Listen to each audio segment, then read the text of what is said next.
ಬಂಟ್ವಾಳ ತಾಲೂಕಿನ ಪೆರುವಾಯಿ ಸೊಸೈಟಿ ಆವರಣದೊಳಗೆ ಮೇಯುತ್ತಿದ್ದ 4 ಗೋವುಗಳು ನವೆಂಬರ್ 18ರಂದು ರಾತ್ರಿ ಕಳವಾಗಿವೆ.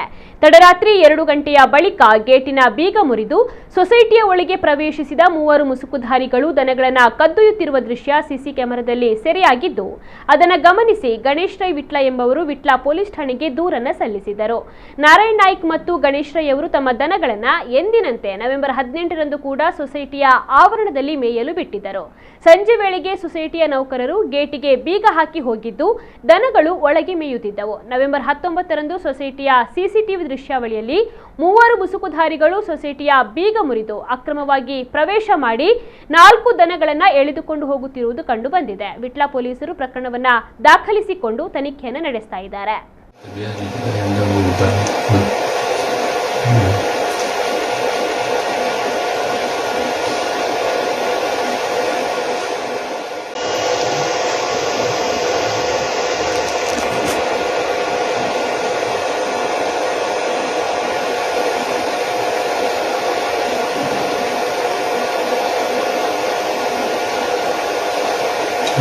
Terbiasa yang berubah.